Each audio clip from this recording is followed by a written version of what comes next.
إن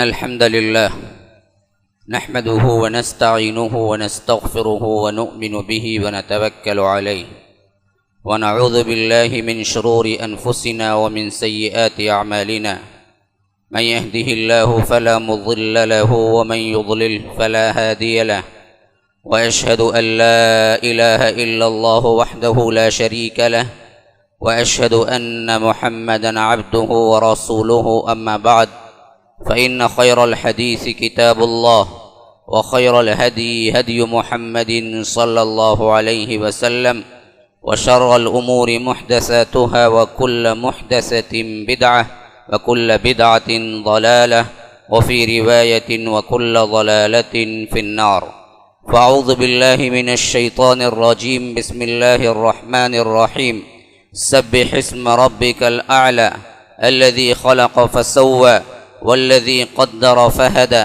والذي أخرج المرعى فجعله غثاء أحوى سنقرئك فلا تنسى إلا ما شاء الله إنه يعلم الجهر وما يخفى ونيسرك لليسرى فذكر إن نفعت الذكرى سيذكر من يخشى ويتجنبها الأشقى الذي يصلى النار الكبرى ثم لا يموت فيها ولا يحيا قد أفلح من زكى وقد أفلح من تزكى وذكر اسم ربه فصلى بل تؤثرون الحياة الدنيا والآخرة خير وأبقى إن هذا لفي الصحف الأولى صحف إبراهيم وموسى اللهم أرنا الحق حقا وارزقنا اتباعه وأرنا الباطل باطلا وارزقنا اجتنابه اللهم علمنا ما ينفعنا وانفعنا بما علمتنا وارزقنا علما رب اشرح لي صدري ويسر لي أمري واحلل عقدة من لساني يفقه قولي برادران اسلام، واجب الاحترام بزرگوں، دوستوں، عزیز ساتھیوں، لائق احترام ماؤں اور بہنوں، اللہ تبارک و تعالی نے اس مبارک دن کو عطا کیا تو اس کے اندر ہمیں عبادت کا حکم دیا۔ جمعہ عبادت کا دن ہے اور اللہ کے رسول صلی اللہ علیہ وسلم اس کو فجر کے بعد سے اہتمام کیا کرتے تھے، اور اس کا غسل اللہ کے رسول صلی اللہ علیہ وسلم نے شروع میں تو فرض کر دیا، پھر جب امت کی آسانی دیکھی تو مستحب بنا دیا، لیکن غسل کے ساتھ تیاری کر کے، خوشبو لگا کر، سب سے اچھا لباس پہن کر، جلدی سے گھر سے نکل کر، ہو سکے تو اگر پیدل نزدیک ہے مسجد تو پیدل چل کر، کیونکہ پیدل چلنے میں زیادہ نیکیاں ہیں، پیدل چل کر پہلی گھڑی میں آ کر اللہ تبارک و تعالی کو جو منظور ہو وہ نماز پڑھ کے اللہ کے ذکر میں بیٹھنے والا اصل میں جمعہ کامل پانے والا ہے۔ یہ خطبے کے بعد پھلانگتے ہوئے آنا، جیسا کہ میں نے گزشتہ جمعے میں بھی بتایا، بہت بری چیز ہے، بہت بری چیز ہے، یہ عزا ہے، یہ تکلیف ہے، اللہ کے رسول نے منع کیا ہے، اور معلوم ہے آپ کو، فرمایا کہ اگر کوئی اس کا گناہ جان لے تو 40 سال تک رکنا پسند کرے۔ یہ گناہ ہے، پھلانگ کے نہیں آنا چاہیے، لیٹ آنے والے افراد وہیں بیٹھ جانا جہاں انہیں جگہ ملی ہے۔ گردنوں کو پھلانگنا گناہ ہے، اور یہ گناہ اتنا سخت ہے، اگر جان لے کوئی تو وہ تقریباً 40 سال کھڑے رہنا پسند کرے گا، اور اس سے پہلے آ جانا ثواب کا کام ہے، فرشتوں کی رجسٹری میں اپنا نام لکھوانے اور کامل جمعہ پانے والے میں شامل ہونے والا فرد ہے۔ اللہ تبارک و تعالی ہمیں احساس دے، جمعہ کی فضیلت ہمارے دل میں ڈالے، اللہ تبارک و تعالی توفیق دے کہ جمعہ کی نماز نرا ایک ایسا رسم نہیں ہے کہ ہم ہفتہ واری کوئی تہوار میں شامل ہوتے ہیں، بلکہ جمعہ کی نماز اللہ رب العالمین کی عبادت ہے، اور اس عبادت کو عبادت کی طرح انجام دینے کی کوشش کریں۔ واللہ المستعان، اللہ ہمارا حامی و ناصر ہے۔ تو غرض کہ میں جو آیتیں تلاوت کی ہیں یہ سورۃ الاعلیٰ کی 19 آیات ہیں، جو کہ سورہ نمبر کے حساب سے 87 ہے، اور نزول کے اعتبار سے یہ سورہ مکی دور کے ابتدائی ایام میں نازل ہوا ہے، اور اللہ کے رسول صلی اللہ علیہ وسلم نے اس سورے کی فضیلت کے سلسلے میں جو عمل کیا ہے وہ عمل یہ ہے کہ خواہ جمعہ ہو، خواہ عید ہو، اور اسی طرح کے کوئی اہم مواقع ہوں، اس میں اللہ کے رسول صلی اللہ علیہ وسلم اس سورہ کی تلاوت کی ہے۔ عموماً جمعہ میں اللہ کے رسول صلی اللہ علیہ وسلم پہلی رکعت میں سورہ اعلیٰ اور دوسری رکعت میں سورۃ الغاشیہ پڑھا کرتے تھے، اور جمعہ میں بھی پڑھا کرتے تھے، عیدین میں بھی پڑھا کرتے تھے۔ بعض روایتوں میں یہ بات بھی آئی ہے کہ سورہ قاف بھی پڑھا کرتے تھے، لیکن زیادہ تر اللہ کے رسول صلی اللہ علیہ وسلم اس سورے کو اور غاشیہ کو، پہلی رکعت میں یہ سورہ، دوسری رکعت میں غاشیہ تلاوت کیا کرتے تھے۔ اور اللہ کے رسول صلی اللہ علیہ وسلم نے ہمیں فرمایا، جب یہ سورہ نازل ہوا تو فرمایا کہ اس کو سجدے میں رکھ لو، اور یہ آیت نازل ہوئی کہ فسبح بسم ربک العظیم، سورہ واقعہ کی، تو اللہ کے رسول صلی اللہ علیہ وسلم نے فرمایا اس کو رکوع میں رکھ لو۔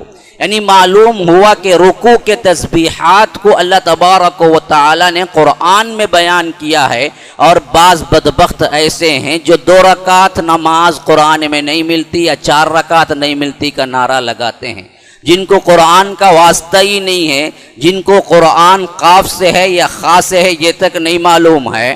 ایسے بدبخت آج زیادہ کیا ہے، ہمارے پاس سوال آتے ہیں کہ مولوی صاحب 4 رکعت کی کوئی دلیل ہے کیا؟ ارے بدبخت 4 رکعت کی دلیل بھی موجود ہے، حتیٰ کہ رکوع میں کیا پڑھنا بھی موجود ہے، سجدے میں کیا پڑھنا بھی موجود ہے، لیکن جب تک تجھے اللہ فہم نہیں دیتا تب تک تجھے کچھ نظر نہیں آئے گا۔ اگر تو سبز پٹی باندھ کے دیکھے گا تو سبز ہی نظر آئے گا، لال پٹی باندھ کے دیکھے گا تو سب لال ہی نظر آئے گا۔ اپنی اپنی تعصب کی پٹیاں نکالو، پھر اس کے بعد اللہ تبارک و تعالی کا کلام ہدایت مانگتے ہوئے پڑھو تو تمہیں سب نظر آئے گا۔ تم ضلالت مانگتے ہوئے پڑھتے ہو، یا تو اپنی انا کی تسکین کے لیے پڑھتے ہو، یا تو نفسانی خواہشات قرآن کے اندر تلاش کرتے ہو، تو بندے کو وہی ملے گا جس کے لیے وہ کتاب کھولا ہے۔ بعض اہل قرآن نے نعرہ لگا کے رکھے ہوئے ہیں کہ 4 رکعت کی کوئی دلیل نہیں، ظہر بھی 2 ہی رکعت پڑھیں گے، عصر بھی 2 ہی رکعت پڑھیں گے۔ یہ بدبختانہ فعل ان لوگوں کے لیے سزاوار ہے جو افرأیت من اتخذ الہہ ہوا، کہ اے اللہ کے رسول صلی اللہ علیہ وسلم کیا آپ نے ایسے شخص کو دیکھا ہے جو کہ اپنے خواہش نفس کو خدا بنا لیا ہے؟ نہ قرآن اس کو ماننا ہے، نہ کتاب اس کو ماننی ہے، نہ سنت اس کو ماننا ہے، نہ رسول کو رہبر ماننا ہے۔ ماننا ہے تو کیا ماننا ہے؟ اپنی خواہش کو خدا بنانا ہے۔ اس کے جی میں جو آیا وہی شریعت ہے، اس کے جی میں جو آئی وہی بات اس کے لیے سند رکھتی ہے۔ افرأیت من اتخذ الہہ ہواہ واضلہ اللہ علی علم، اللہ نے خود انہیں گمراہ کر کے چھوڑا ہے، ان بدبختوں کو، ان کی بدبختی کی وجہ سے۔ تو اللہ تبارک و تعالی جس کو ہدایت نہ دے، پھر کائنات میں کوئی نہیں ہے جو اس کو ہدایت دے سکتا ہے۔ اللہ تبارک و تعالی جس کو ہدایت دے، کائنات میں کوئی نہیں ہے اس کو جو ضلالت دے سکتا ہے۔ تو غرض کہ اللہ کے رسول صلی اللہ علیہ وسلم نے تسبیحات تک کا اشارہ کیا کہ کس میں کیا پڑھنا چاہیے۔ تو سبح اسم ربک الاعلی نازل ہوئی تو فرمایا کہ اس کو سجدے میں رکھ لو، یعنی سبحان ربی الاعلی، یہ تسبیح قرآن سے ثابت ہے سجدے کے لیے۔ اور فسبح بسم ربک العظیم نازل ہوا، اور یہ سورہ واقعہ کے اندر یہ آیت ہے۔ تو اللہ کے رسول صلی اللہ علیہ وسلم نے فرمایا کہ اس کو رکوع میں رکھ لو، سبحان ربی العظیم، سبحان ربی العظیم، یہ رکوع میں کہا کرو اور یہ سجدے میں کہا کرو۔ تو غرض کہ یہ سورت ابتدائی حیثیت سے اللہ کی حمد سے شروع ہوتی ہے، اور اللہ تبارک و تعالی کی وحدانیت کی دعوت دیتی ہے، اور اس کے ساتھ اللہ کے رسول صلی اللہ علیہ وسلم کو ڈھارس بناتی ہے، دعوت میں انہیں پختہ کرتی ہے اور انہیں بتاتی ہے کہ اے اللہ کے رسول صلی اللہ علیہ وسلم، لوگوں تک پہنچا دینا آپ کی ذمہ داری ہے، ماننا یا نہ ماننا یا دلوں کے اندر ٹھوسنا یہ دراصل آپ کی ذمہ داری نہیں ہے۔ ما انت علیہم بجبار، آپ زبردستی ان کے دلوں میں ٹھوسنے والے نہیں ہیں، اللہ بھی آپ کو اس کا مکلف نہیں کیا ہے، یہ اللہ کی رحمت ہے کہ آپ کو اللہ تبارک و تعالی نے صرف پہنچا دینے کی ذمہ داری دی ہے۔ اور آخری میں اللہ تبارک و تعالی اس سورت کے اندر پورے آسمانی کتابوں کا نچوڑ ہدایت کیا ہے یہ اللہ تبارک و تعالی نے بیان کیا ہے اور سورت کو اینڈ کیا ہے۔ فرمایا سبح اسم ربک الاعلی، سبح امر ہے، حکم ہے، تسبیح کر، سبح یسبح سے تسبیح، سبح کا اصل معنی ہے تیرنا، سبح معنی ہے تیرنا، اسی سے تسبیح نکلی ہے، سبح یسبح، اور اسی سے سبح تسبیح کر، تو معنی ہوا کہ ہر ایک کو اس میں خطاب ہے، بظاہر رسول اللہ صلی اللہ علیہ وسلم سے خطاب ہے۔ جس طرح تیرنے والا پورے گشت میں، پورے دور میں، پورے پانی میں رہتے ہوئے اپنی زندگی کو اسی کے اندر منحصر سمجھتے ہوئے وہ تیرتا ہے، اگر وہ تیرنے میں کھڑے تو ڈوبے، وہ تیرنے میں کھڑے تو ڈوبے، اسی طرح یہ معنی اس کے اندر مضمر ہے کہ تمہاری زندگی کا جو چلنا ہے وہ اللہ کی تسبیح سے ہوتا رہے، اگر تم تسبیح سے کھڑے تو ڈوبے، یہ معنی ہے اس کے اندر۔ تسبیح یوں بیان کرو زندگی میں گویا کہ وہ تمہاری غذا بن جائے، اٹھتا بیٹھتا لیٹتا سوتا ہر وقت اللہ تبارک و تعالی کی تسبیح بیان کرو، یہ ایک مومن کی شان ہے۔ تسبیح یہ نہیں ہے کہ آپ نماز کے بعد کیا ہے 1000 دانوں کی تسبیح لے کے بیٹھ جائیں یا مشین لے کے بیٹھ جائیں کہ ٹک ٹک ٹک ٹک ٹک یہاں سے باتیں وہاں سے باتیں کرتے رہیں۔ اللہ کے رسول سے منکوں میں تسبیح کرنا ثابت ہی نہیں ہے، اور انگلیوں کے ان لکیروں سے کرنا بھی ثابت نہیں ہے۔ صحیح بات یہی ہے کہ انگلیوں سے کرنا ثابت ہے، 1 2 3 اس طرح سبحان اللہ سبحان اللہ سبحان اللہ سبحان اللہ، یہ ثابت ہے۔ اور یہ بعض تسبیحات کے ضمن میں اللہ تبارک و تعالی اپنے حبیب کو بتلایا کہ فلاں فلاں اتنی تعداد میں کرنے سے یوں فائدہ ملتا ہے، لیکن اس کو جو پکا سچا مسلمان پہلے سے ہوتا ہے، جیسا کہ تسبیح فاطمہ مشہور ہے، تھکان کی حیثیت سے اللہ کے رسول صلی اللہ علیہ وسلم کے پاس آئی اور غلام مانگا تو اللہ کے رسول صلی اللہ علیہ وسلم اس وقت نہیں تھے، اما عائشہ نے رپورٹ کی تو اسی وقت رات کے وقت حضرت فاطمہ کہتی ہیں کہ ابا جان تشریف لے آئے، جبکہ ہم بستر میں جا چکے تھے۔ اللہ کے رسول نے اپنی بیٹی کا احترام اس لحاظ سے کیا کہ پڑے رہنے کو کہا کہ اٹھو مت، نبی آیا ہے، نبی آیا ہے، ایک طرف باپ بھی آیا ہے، اور حضرت فاطمہ ایک باپ کی بھی حیثیت سے اس سے بڑھ کر ایک نبی کی حیثیت سے اٹھنا چاہا، تو نبی بھی اپنی بیٹی کا احترام کرتا ہے۔ باپ ہے، لیکن نبی نبوت کے جلال کے ساتھ آیا ہے، پھر بھی اپنی بیٹی کا احترام کرتا ہے۔ ان بدبخت بابوں کو کیا کہا جائے جو اپنی بیٹیوں کا احترام نہیں کرتے، جو اپنی بیٹیوں کو چوٹی پکڑ کے مارتے ہیں، جو اپنی بیٹیوں کو گالیاں دے دیتے ہیں، جو اپنی بیٹیوں کو کیا ہے تازیانے لگا دیتے ہیں، جو اپنی بیٹیوں سے جلاد قسم کا سلوک کرتے ہیں۔ ان باپوں کے لیے یہ ایک میسج ہے قیامت تک کے لیے کہ اللہ کے رسول باپ تو باپ ہیں، شفیق ترین، لیکن تھے وہ نبی اور نبوت میں پرجلال نبی تھے، لیکن بیٹی کا احترام یوں کیا کہ کہا کہ بیٹی پڑے رہو، میں آتا ہوں۔ تم ایسے ہی پڑے رہو. دونوں کے درمیان اللہ کے رسول بیٹھے, ادھر علی تھے ادھر فاطمہ تھے, اور اللہ کے رسول بیٹھے. پھر کہا کہ تمہیں تھکان ہے تو تم 33 مرتبہ سبحان اللہ, 33 مرتبہ الحمدللہ, 33 مرتبہ اللہ اکبر, اور 1 مرتبہ لا الہ الا اللہ وحدہ لا شریک لہ لہ الملک ولہ الحمد وہو علی کل شیء قدیر پڑھ کے سو جاؤ, ساری تھکان تمہاری دور ہو جائے گی. اب اسی طرح فجر کے موقع پہ آیا ہے بعض خاص تسبیحات. فرمایا کہ لا الہ الا اللہ وحدہ لا شریک لہ لہ الملک ولہ الحمد وہو علی کل شیء قدیر. اگر 100 مرتبہ کوئی پڑھ لیتا ہے تو شام تک وہ ہر قسم کے نقصان سے محفوظ ہو جاتا ہے. کوئی 10 مرتبہ بھی پڑھ لیتا ہے تو بھی وہی عمل اس کے لیے کافی ہے. تو اللہ کے رسول صلی اللہ علیہ وسلم نے کبھی تعداد بتائی, لیکن اس کا مطلب یہ نہیں کہ صرف مسجد میں بعد نماز ہی تسبیح کے دانوں کو لے کر ہی تسبیح کریں, بلکہ معنی اس کا یہ ہے کہ تمہاری زندگی ہی تسبیح بن جائے, تمہاری زندگی میں اٹھنا بیٹھنا اللہ کے نام سے ہو جائے, اللہ کی حمد سے ہو جائے. اللہ تبارک و تعالی مؤمنین کے بارے میں فرمایا الذین یذکرون اللہ قیاما وقعودا وعلى جنوبهم ويتفكرون في خلق السماوات والارض ربنا ما خلقت هذا باطلا.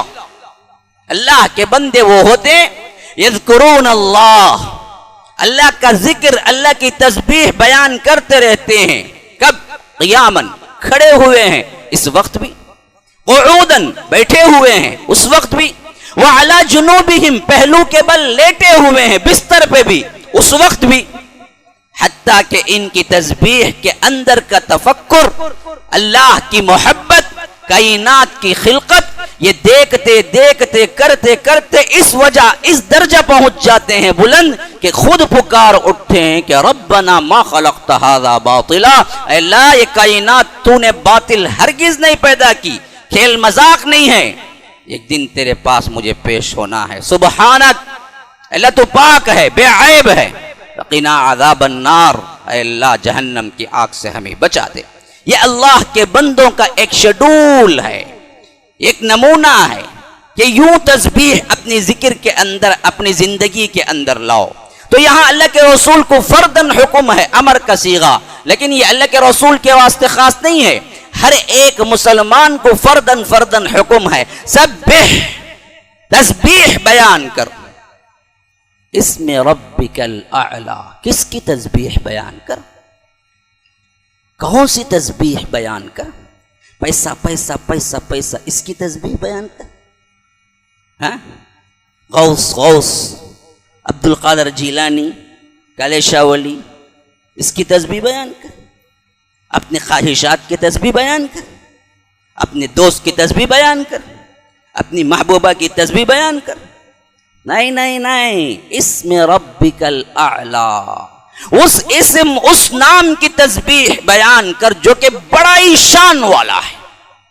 شان کسی کو جچتی ہے تو وہ رب العالمین ہے.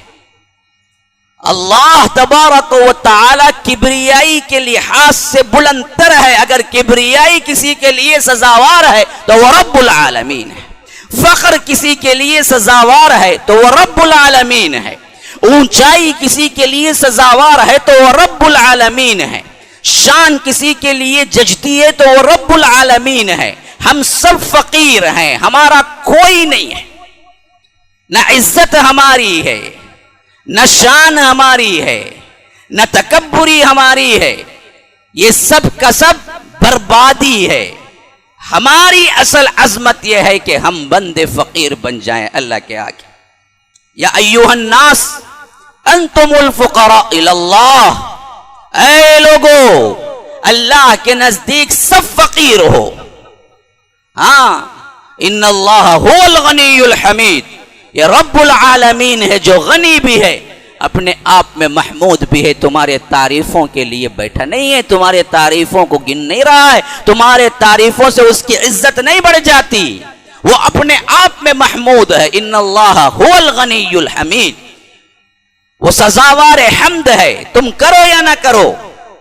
ہمارے لیے کوئی بات نہیں ہے, ہم مٹی سے بنے, ہمارے اندر تکبر کیا ہے.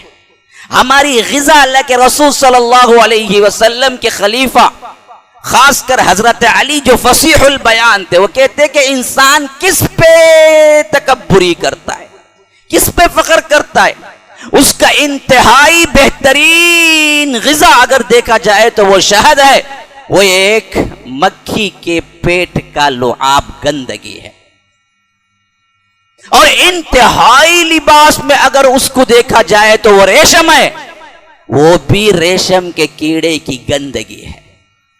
تو اس کے دونوں انتہائی چیزیں کھانے کے ہوں پہننے کے ہوں، دونوں کیڑوں کی گندگی ہے، پھر اس پہ فخر کیا ہے اس کو؟ پھر یہ کہاں سے میں کی رٹ لگاتا ہے؟ میرا بھی ہے، میرا بزنس بڑا اونچا ہے بھائی، میں یہ نہیں کرتا، میں اس کار میں نہیں بیٹھتا، میرے چالو چلن کچھ اور ہے، مجھے ٹھیک نہیں لگ رہا۔ یہ میں کی پکار کہاں سے کرتا ہے یہ؟ تو فرمایا کہ سب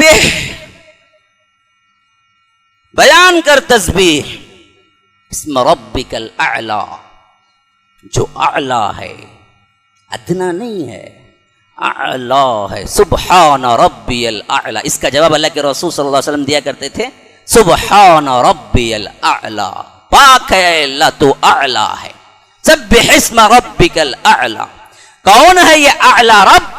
الذي خلق فسوى والذي قدر فهدى والذي اخرج المرعى فجعله غثاء احوى۔ یہ چار آیات میں اپنی ربوبیت، اپنی خلاقیت، اپنی نشانیاں، اپنی کائنات کو دکھا کے کہا یہ اعلیٰ کون ہے، یہ ہے، یہ ہے، یہ ہے، یہ ہے۔ کون ہے اعلیٰ؟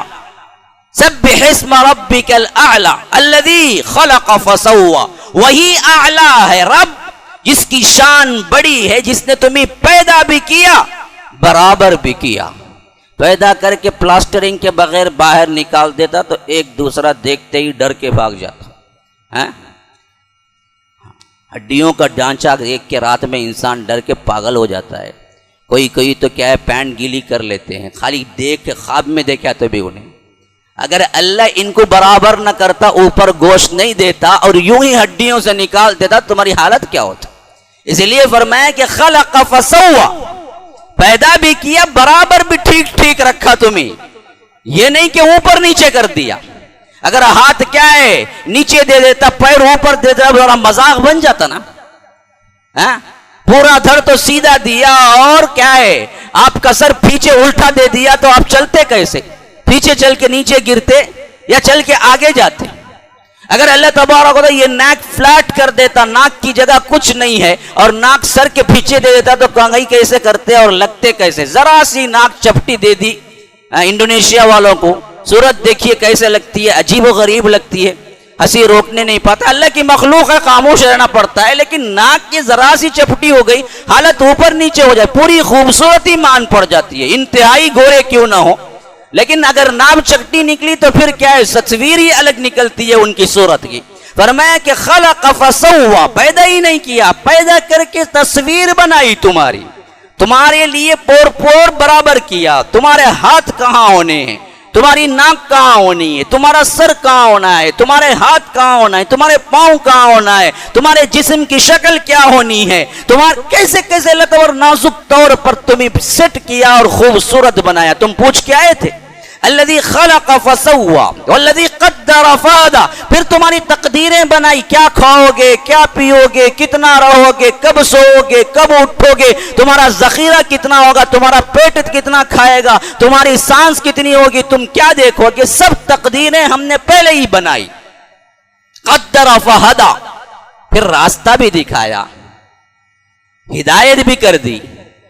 ہر ایک کو اپنی زندگی گزارنے کا کیا ہے شعور خود اللہ تبارک و تعالی قدرتی طور پہ دیتا ہے۔ بچہ ہے تو اسے کیا کرنا ہے، دودھ ہی پینا ہے، اس کو معلوم ہے، صرف اتنی ہی طاقت دیتا ہے کہ بچہ دودھ پیے، اس کے علاوہ کوئی طاقت نہیں ہوتی۔ اگر بچہ پیدا ہوتے ہی دانت بھی دے دیتا تو کون سی ماں دودھ پلاتی اس کو؟ اس وقت دانت نہیں دیا کیونکہ اس کی غذا صرف دودھ ہے، تو دودھ ہی میں رہتا ہے۔ وہ دانت کی ضرورت جب پڑتی ہے جب دانت دیتا ہے، اور وہ چھوٹے چھوٹے چیزیں کھانے لگتا ہے۔ جب مرغ بریانی کھانے کی نوبت آتی ہے اس وقت اس لحاظ سے کیا ہے مضبوط دانت پھر دیتا ہے۔ پھر بڑھاپے میں جب اس کا ہاضمہ خراب ہو جاتا ہے وہ دانت پھر نکال لیتا ہے، کیونکہ بڑے دانت رہیں گے تو تمہارا ہاضمے کو پریشانی، جلدی قبرستان پہنچ جاؤ گے۔ تو اللہ تبارک و تعالی ہر سیٹنگ کے موقع پر تمہاری سیٹنگ بدلاتا ہے. یہ تم پوچھ کے آئے تھے. الذي خلق فسوى والذي قدر فهدى والذي اخرج المرعى، وہی ہے جو تمہارے لیے زمین سے چارہ نکالتا ہے. گائے بکریوں کے لیے ان کا چارہ گھاس، ہمارے لیے کیا ہے؟ ہمارا چارہ گیہوں، بادام، کشمش، اخروٹ، ڈرائی فروٹس، کیا کیا نہیں بنا لیتا ہے انسان. لیکن آیا کہاں سے؟ وہی مرعا سے آیا ہے. والذی اخرج المرعا فجعلہ غثاء احوا، پھر اس کے بعد اسی چارے کو آخر کہاں پہنچا دیتا ہے؟ کالا سیاہ کچرا بنا دیتا ہے. غثاء احوا، جیسے کھایا بریانی کھائی، بریڈ کھائے، بریڈ حلوہ متنجن کھائے، لیکن کب تک جی؟ جب تک تمہارے حلق میں ہوتا ہے تب تک ہی نا وہ متنجن ہے، بریڈ ہے، حلوہ ہے. پھر اس کے بعد ہوتا کیا ہے؟ وہ تمہارے لیے گندگی بن کے ہی باہر نہ نکلے تو تم ہاسپٹل پہنچ جاؤ. پھر تم جتنا اچھا بھی کھاؤ، نتیجہ کیا ہے؟ غصان احوا، کالا کچرا بنا کے. کیا یہی حال تمہارا خود بھی ہونے والا ہے. یہ دراصل ہر ایک کھاتے وقت سوچ لینا چاہیے. جو کھاتے ہو اس کو باہر نکالنا ضروری ہوتا ہے، وہ بھی گندگی کی شکل میں. یہی حالت تمہارے اپنے جسم کی بھی ہے کہ تم کتنا بھی بڑا لو، کتنا بھی کیا ہے پالش کرتے رہو، بیوٹی پارلر میں پوری زندگی گزارنے کا ٹھیکہ لے کے رکھو، جیسے ہی جاؤ گے مٹی میں اور مٹی کا مٹی بن کے تم بیچارہ بنو گے. تم نے کیا ہے کھایا، تمہیں کھایا جائے گا. یہ روٹین ہے. قبر میں تمہیں کھایا جائے گا. 4-5 دن میں ناخن جھڑ جاتے ہیں، 7-8 دن میں جوڑ الگ ہو جاتے ہیں، 15-16 دن کے اندر تمہارا کیا ہے خیمہ بن جاتا ہے اور تمہارا پیٹ پھٹ جاتا ہے، غلاظت باہر نکل کے آتی ہے، حتیٰ کہ 40 دن میں تمہارا گوشت پوش کا کوئی حصہ نہیں ہوتا سوائے ڈھانچے کے. یہ تمہاری حقیقت ہے، یہ یاد رکھ لو ہمیشہ. تم ہمیشہ رہنے والے نہیں ہو. کب بچہ مرا ہو، بوڑھا مرا ہو، ادھر عمر کا جوان مرا ہو، عورت مری ہو، خوبصورت مری ہو، سب کا یہ حال ہے. فجعلہ غثاء احوا، آخر کار وہ ایک کالا کچرا ہی بن کے رہنے والا ہے، مٹی میں مٹی مل کے رہ جانے والا ہے. یہ میں ہوں اعلی، یہ سب کرنے والا میں ہی ہوں. 4 اپنی صفات بیان کی. پھر اللہ کے رسول صلی اللہ علیہ وسلم کو میں نے بتایا نا، دوسرا سیشن شروع ہو رہا ہے. سنقرئک فلا تنسى الا ما شاء اللہ. اے اللہ کے رسول صلی اللہ علیہ وسلم، ہم آپ کو یہ قرآن پڑھوا دیں گے. پڑھا دینا ہماری ذمہ داری ہے. فلا تنسا، اس میں بھول ہرگز نہیں ہوگی. میموری سسٹم اللہ نے حضرت محمد الرسول اللہ صلی اللہ علیہ وسلم کا کیسے کیا؟ قرآن فٹ اور ڈیلیٹ نہیں ہوتا، اس کے اندر وائرس داخل نہیں ہوتا، اس کے اندر کرپٹ نہیں ہوتا کوئی چیز. شروع میں اللہ کے رسول وحی کے بوجھ سے ڈرا کرتے تھے کہ کہیں میرے ذہن سے کوئی آیت نہ نکل جائے. اور خاص کر لمبی صورتیں جب اترتی تھی تو اللہ کے رسول کی یہ دھڑکا لگا رہتا تھا کہ کون سی آیت مس ہو جائے. تو اللہ کے رسول صلی اللہ علیہ وسلم اس بات سے پریشان رہتے تھے. تو اللہ تبارک و تعالیٰ نے فرمایا کہ نہیں، بھول قرآن میں یہ رسول تم ہی نہیں ہوگا. اب جو لوگ بہانہ بناتے ہیں کہ جادو نہیں ہوا، اگر مان لیے تو کیا ہے اللہ کے رسول کچھ نہ کچھ بک دیتے. کیسے؟ اللہ نے پہلے ہی حفاظت کر لیا تھا کہ تم اس میں نہیں بھولو گے، یہ میری گارنٹی ہے. سنقرئک فلا تنسى، ہم خود ذمہ داری لے چکے ہیں تمہیں پڑھانے کی، اور ایسا پڑھانا ہے میرا پڑھانا، اس کے اندر کبھی تم نہیں بھولو گے. الا ما شاء اللہ، اگر اللہ ہی چاہے. کیا مطلب؟ قرآن کی بعض آیتیں اترنے کے باوجود بھی اب موجود بھی نہیں ہے، حکم بھی نہیں ہے. اسے بولتے منسوخ ہو جانا. اللہ نے اس حکم کو بدلا کہ دوسرا حکم دے دیا، یا تو اس حکم کو مٹا دیا. نسخ کا مطلب ہے مٹا دینا.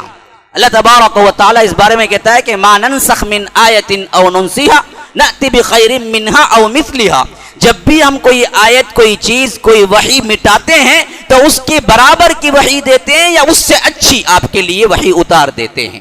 تو بہت سی آیتیں وہ تھی جو کہ اتری لیکن اب نہیں موجود نہیں ہے، اللہ نے مٹا دیا ہے اس کو.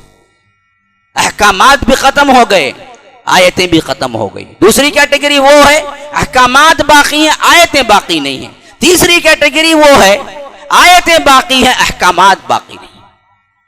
تفصیل میرے لیے کیا ہے یہاں صحیح نہیں ہے، وقت نہیں ہے، تنگی ہے. تو یہ تین کیٹیگری نس کے یاد رکھ لیں. تو فرمایا کہ سنقرئک فلا تنسى الا ما شاء اللہ، کہ اللہ تبارک و تعالی خود بھلانا چاہے تو یہ اور بات ہے، لیکن آپ کو جو قرآن ہم اتار رہے ہیں اس میں کوئی بھول آپ کو نہیں ہوگا، آپ کو ہمیشہ یاد رہے گا. اس وجہ سے پریشان ہونے کی ضرورت نہیں ہے کہ جبرائیل کے ساتھ ساتھ پڑھنے کی ضرورت نہیں ہے. یاد کو رکھ کے حفظ کو رکھ کے آپ کو کیا ہے بوجھ دقت اٹھانے کی ضرورت نہیں ہے. ہم خود آپ کے ذہن میں بٹھا دیں گے، ہم خود پڑھوا دیں گے. الا ماشاء اللہ، جو اللہ تبارک و تعالی مٹانا چاہے وہ مٹ جائے گا. انہ یعلم الجہر وما یخفی، اللہ تبارک و تعالی بے شک جانتا ہے جو کچھ بھی تم چھپاتے ہو اور جو کچھ بھی تم ظاہر کرتے ہو. جہر وہ ہے جو زبان حال سے سامنے آنکھوں دیکھتے ہی نظر آ جائے، سر وہ ہے جو دراصل چھپی ہوئی چیز ہے. یعلم السر و اخفا، دوسری جگہ فرمایا کہ سر اندر کی چیز، اخفا اس سے بھی اندر کی چیز، یہ بھی اللہ تبارک و تعالی جانتا ہے. تو جو ظاہر میں ہے وہ کیوں نہیں جانتا؟ تمہارے اعمال ہوں، تمہارے کرتوت ہوں، تمہارے رات دن کے شیڈول ہوں، تمہارے کمرے کا اندر ہو، باہر کا اندر ہو، سب کچھ اللہ تبارک و تعالی جانتا ہے. کہ سنقرئک فلا تنسى الا ما شاء اللہ انه يعلم الجهر وما يخفى ونيسرك لليسرى فذكر ان نفعت الذکرى. اے اللہ کے رسول صلی اللہ علیہ وسلم، ہم آپ کو اس راستے پہ چلنا آسان کر دیں گے. وَنُيَسِّرُكَ لِلْيُسْرَى، فرمایا شریعت آپ کے لیے آسان رکھی گئی ہے. بظاہر خطاب نبی سے ہے لیکن اصل میں بات ہم سے ہو رہی ہے. کیا بات ہو رہی ہے؟ 1400 سال پہلے والی شریعت پہ چلنا کیسا بھائی ہوگا؟ یہ سوال اٹھتا نا ہمارے ذہن میں. جھوٹ کے بغیر کیسی زندگی گزار سکتے؟ سود کے بغیر کیسی زندگی گزار سکتے؟ فواحشات کے بغیر کیسی زندگی گزار سکتے؟ میوزک گانا کون چھوڑیں گا بھائی یہ زمانے میں؟ واٹس ایپ میں پکچر دیکھے بغیر کیسا زندگی گزار سکتے ہیں؟ آج کے زمانے میں کون فیس بک نہیں رکھتا؟ یہ سب باتیں جو ہے نا، ان سب کا جواب ہے یہاں پر. ہم نے اے اللہ کے رسول آپ کو ایسی شریعت دی ہے جو کہ آسان ہے، ہر کوئی اس پہ عمل کر سکتا ہے. وَنُيَسِّرُكَ لِلْيُسْرَى، ہاں مشکل شریعت نہیں دی. پچھلے والوں جیسے کیا ہے سزا کے طور پر احکامات تمہیں نہیں دیے. تمہیں ہر حکم وہ ہے جو طبعی لحاظ سے تم کر سکتے ہو، آرام سے تم اس پہ چل سکتے ہو. اللہ نے یہ نہیں کہہ دیا کہ میری قرب کو پانا ہے تو جنگلوں میں چلے جاؤ اور غاروں میں اتنے اتنے سال رہو پھر میں تم سے راضی ہوں گا. تو کیا کرتے؟ کر پاتے؟ یا اللہ یوں کہہ دیتا کہ ابراہیم نے اپنے بیٹے کے لیے قربانی کو تیار ہو گئے، تم بھی اپنے پہلے بیٹے کے لیے قربانی کو تیار ہو جاؤ. کر سکتے؟ بتاؤ نا، کر سکتے؟ اللہ تبارک و تعالی نے پچھلی امتوں پر کیا ہے چربی حرام کر دی تھی. اگر ہماری چربی حرام ہو جائے تو چربی میں ہم کیا کیا نہیں بناتے؟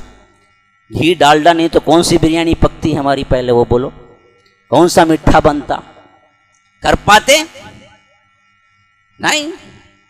وَعَلَى الَّذِينَ هَادُوا حَرَّمْنَا كُلَّ ذِي ظُفُرٍ وَمِنَ الْبَقَرِ وَالْغَنَمِ حَرَّمْنَا عَلَيْهِمْ شُحُومَهُمَا إِلَّا مَا حَمَلَتْ ظُهُورُهُمَا أَوِ الْحَوَايَا أَوْ مَا اخْتَلَطَ بِعَظْمٍ.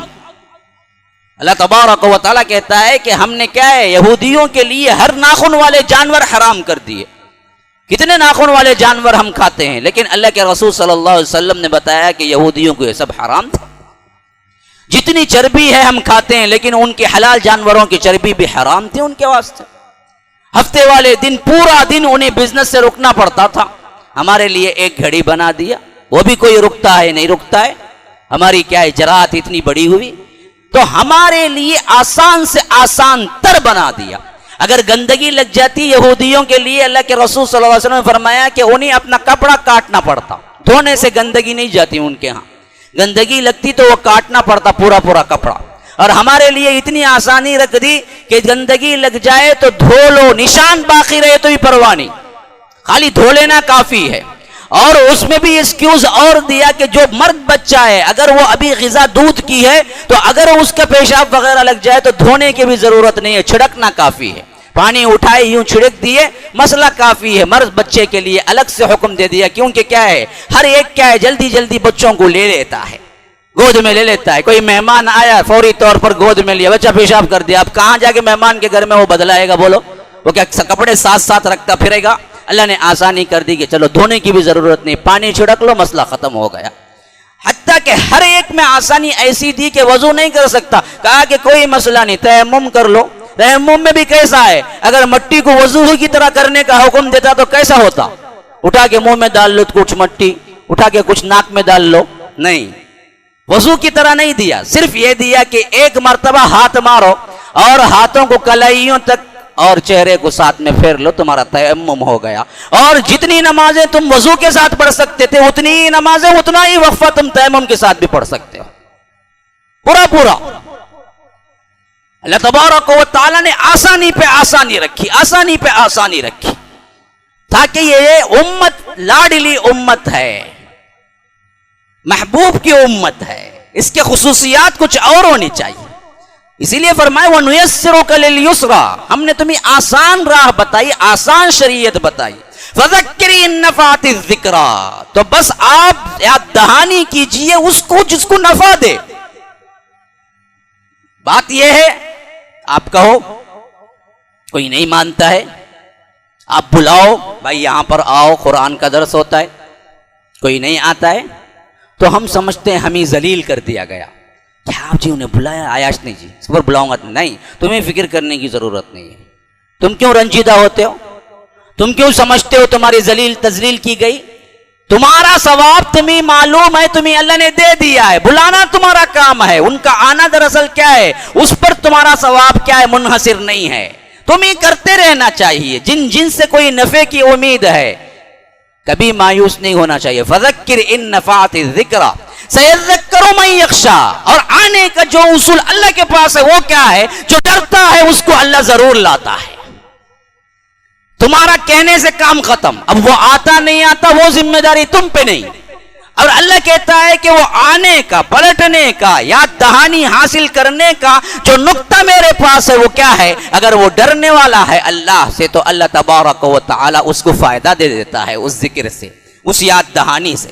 فرمایا فذکر ان نفعت الذکریٰ سیذکر من یخشیٰ وَيَتَجَنَّبُهَا الْأَشْقَىٰ، اور بچتا ہے اس نصیحت سے، اس قرآن سے، بھاگتا ہے الٹا پیر، وہ کون؟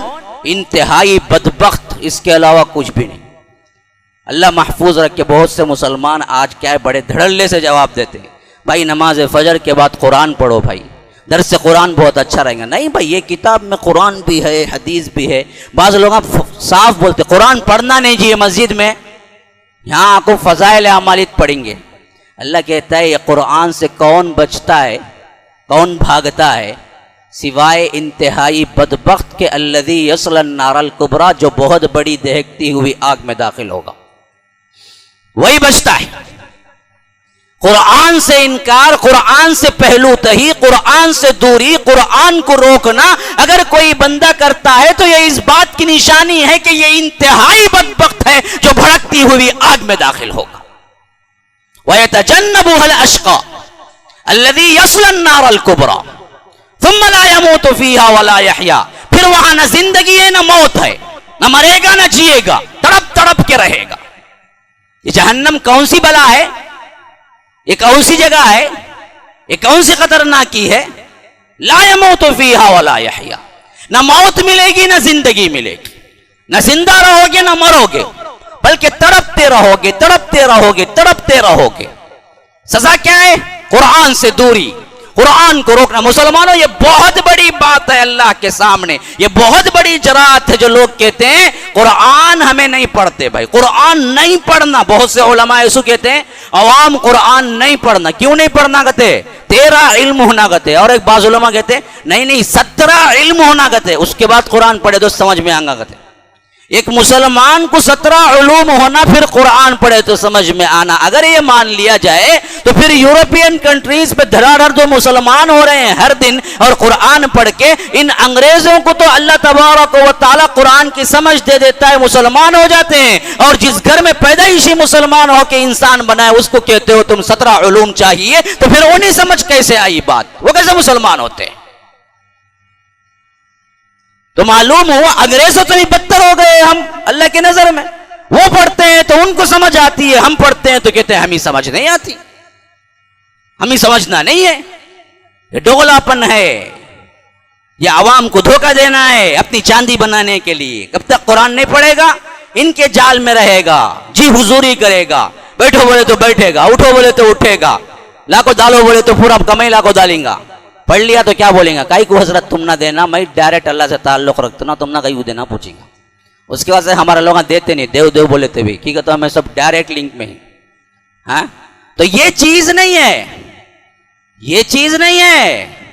اللہ تبارک و تعالیٰ کہتا ہے کہ یہ وہی بدبخت کر سکتا ہے جو جہنم میں جائے گا اور نہ جیے گا نہ مرے گا، لا يموت فیہا ولا یحیا، قد افلح من تزکا، فلاح پا گیا وہ جو پاکیزگی حاصل کر لیا، بدن کی پاکیزگی، روح کی پاکیزگی، عقائد کی پاکیزگی، ایمانیات کی پاکیزگی، رہنے سہنے کی پاکیزگی، گھر کی پاکیزگی، اپنی نجی زندگی کی پاکیزگی، ہر لحاظ سے پاک ہو گیا۔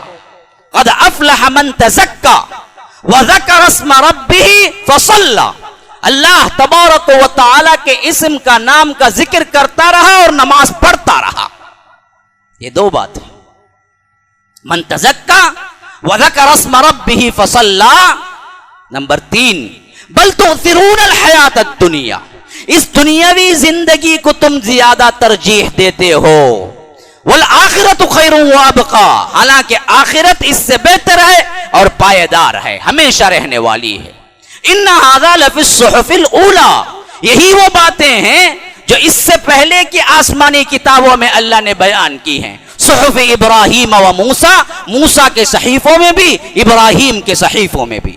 گویا کہ صحیفوں میں، آسمانی کتابوں میں جس دعوت کا نچوڑ تمہیں بیان کرنا ہے تو یہ 2 آیتیں تم پڑھ لو، یہی نچوڑ تھا، قد افلح من تزکا، جو اپنے نفس کو پاکیزہ کر لیا۔ کیسی پاکیزگی؟ سب سے پہلی پاکیزگی شرک کی گندگی سے اپنے نفس کو بچا لینا۔ سب سے گندی چیز شرک ہے، سب سے پاک چیز توحید ہے۔ کسی بندے کے اندر شرک آ جائے، اولئک ہم شر البریہ، گٹر کی نالیوں میں چلنے والے کیڑوں سے زیادہ بدتر ہو جاتا ہے، اور کسی کے نفس کے اندر توحید آ جائے، اولئک ہم خیر البریہ، وہ فرشتوں سے بھی بلند ہو جاتا ہے۔ شرک یہ گندگی ہے۔ یا ایھا الذین آمنوا انما المشرکون نجس، نجس، اے ایمان لانے والو، مشرک ناپاک ہیں، شرک نجس ہے، نجس گندگی ہے، روحانی گندگی ہے۔ تو فرمایا اپنے نفس کو پاک کر لیا، شرک سے مبرہ ہو گیا، توحید اپنا لی۔ نمبر 2، صفائی ستھرائی، ہاں بغیر طہارت کے اللہ نماز بھی قبول نہیں کرتا، نماز بھی قبول نہیں کرتا۔ پاکیزگی بدن کی، پاکیزگی کپڑوں کی، پاکیزگی جگہ کی، پاکیزگی قلب کی، پاکیزگی ایمانیات کی، پاکیزگی عقائد کی۔ اللہ تبارک و تعالیٰ کہتا ہے کہ یہ پہلا اصول تھا جو قرآن میں بھی بیان ہوا، تورات میں بھی بیان ہوا، انجیل میں بھی بیان ہوا، زبور میں بھی بیان ہوا، صحف ابراہیم میں بھی بیان ہوا، صحف موسیٰ میں بھی بیان ہوا، پچھلے ہر آسمانی کتابوں کا نچوڑ کیا ہے؟ اپنے آپ کو پاکیزگی اختیار کیے رکھو، من تزکا۔ نمبر 2، وذکر اسم ربہ فصلی، اللہ کا ذکر تھامو، نمازیں نہ چھوڑو، نماز کی پابندی کرو، نماز پڑھتے رہا کرو۔ یہ دوسری چیز، بس یہ 2 پورے آسمانی کتابوں کا خلاصہ ہے۔ لیکن ہوا کہ ہمیشہ جن جن کو یہ ہدایتیں دی گئی، ان کی بیماری کہاں سے شروع ہوئی؟ بل تؤثرون الحیات الدنیا، دنیا کی زندگی کو انہوں نے آخرت پر ترجیح دی۔ کیوں؟ یہ دکھنے والی تھی، وہ نہیں دکھنے والی تھی، تو بدبختوں نے جو دکھنا شروع کیا اس کے اوپر ریچھ گئے، جو نہیں دکھتا تھا اسے بھول گئے۔ دنیا کی زندگی کو کبھی ترجیح نہ دینا، آخرت سامنے رہے۔ اس کا مطلب یہ نہیں کہ دنیا میں تم کوئی اچھا کام نہ کرو، اچھا پہنو، اچھا نہ کھاؤ، نہیں نہیں، جب بھی دنیا اور دین کا مقابلتاً کوئی مسئلہ سامنے آ کے کھڑا ہو اور تمہیں لاکھوں کا نفع ملنے والا ہو اس دنیا سے، لیکن آخرت اس میں مخفوض ہو، تو تمہیں لاکھوں کا نفع چھوڑو اور تم دنیا کو لات مارو اور آخرت کو لے لو۔ بس یہ چیز ہے اصل میں ترجیح دینے کا۔ مثلا آپ کا بزنس ہے، کوئی بہت بڑا بزنس، اور کوئی آپ کو کیا کر رہا ہے، حرام کاری کے بزنس کا آئیڈیا دے کے بتا رہا ہے کہ 50 لاکھ نفع صرف ایک ٹرانسفر یوں کرو، شراب کا مال ہے، تم ٹرانسپورٹ کرتے ہو، وہ کہتا ہے کہ یہ ٹرانسپورٹ تم کر دو، تمہیں نفع 50 لاکھ ملے گا، لیکن مال شراب کا ہے۔ تمہیں سب معلوم ہے ٹرانسفر کرنے کی پوری چیزیں تمہیں معلوم ہے، تم ٹرانسپورٹ میں ہو، لیکن صرف ایک اللہ کا ڈر ہے، ادھر دنیا کھڑی ہوئی ہے، ادھر آخرت کھڑی ہوئی ہے۔ بندہ کہتا ہے 50 لاکھ کو لات مارو، میں ٹرانسفر نہیں کر سکتا۔ بل تؤثرون الحیات الدنیا، یہ ہے تاثیر، یہ ہے ترجیح دینا۔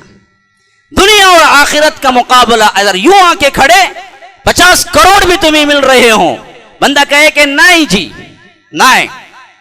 میں خود ایک واقعہ پڑھ رہا تھا، بہت بڑا سنگر جو بدلا تھا، جب بدلنے کا پوزیشن آ رہا تھا قریب قریب، جنید جمشید ابھی شہادت ہوئی، ابھی موت ہوئی، اللہ تبارک و تعالی انہیں جنت مغفرت کرے۔ بہت سے اصول انہوں نے بہت اچھے لکھے ہیں اپنی زندگی کے۔ انہوں نے بتایا کہ جب یہ ڈانس کی، یہ پاپ سنگر کی جو وہ تھے، وہ چھوڑنے کے آخری پوزیشن میں تھے، تو ان کی سب سے بڑی سینما کمپنی نے انہیں آفر دی کہ 4 لاکھ نہیں 4 کروڑ تمہیں ملیں گے، ایک آ کر تم کیا کرنا ہے، ایکٹنگ کرنا ہے ایک پکچر میں، سائن کر دو۔ اور اس وقت یہ فاقے میں تھے گھر میں، کیونکہ لائن تبدیل کرنے کی وجہ سے کھانے پینے کے لیے بھی کچھ نہیں تھا ان کے پاس، اور ادھر ایک سائننگ اتھارٹی میں انہیں 4 کروڑ ملنے والے تھے۔ بندہ کہتا ہے کہ آخر میں نے فیصلہ کیا 4 کروڑ چھوڑوں گا، اللہ کے لیے چھوڑوں گا، اللہ فاقے سے مجھے نکالے گا۔ 4 کروڑ ایک سگنیچر میں، ایک سگنیچر میں 4 کروڑ، اور اس زمانے کی بات۔ یہ ایمان ہے۔ بل تؤثرون الحیات الدنیا، دنیا آخرت یوں کھڑے ہو تو بندہ صرف اور صرف آخرت کو لے، دنیا کو لات مارے، لاکھوں کا کیوں نہ نقصان ہو جائے۔ کیوں؟ والآخرۃ خیر وابقیٰ، یہی بہتر بھی ہے، پائیدار بھی ہے، ہمیشہ رہنا یہاں ہے، دنیا میں نہیں ہے۔ ابقیٰ، کامیابی وہی ہے۔ یہی چیز صحف ابراہیم میں ہے، صحف موسیٰ میں ہے۔ تو میرے بھائیوں، 3 باتیں یاد رکھو اس مضمون سے۔ ایک ذکر کو تھامو، ایک قرآن کو پڑھو، نمبر 3 پاکیزہ نفس اپنے اندر رکھو، دنیا کو کبھی آخرت پہ ترجیح نہ دو، بس ہم کامیاب ہو جائیں گے۔ اللہ تبارک و تعالی ہم سب کو اس پر چلنے کی توفیق عطا فرمائے۔ ھذا وباللہ توفیق، وصلی اللہ وسلم علی نبینا محمد۔ اسأل اللہ لی ولکم ولسائر المسلمین من کل ذنب فاستغفروه انہ هو الغفور الرحیم۔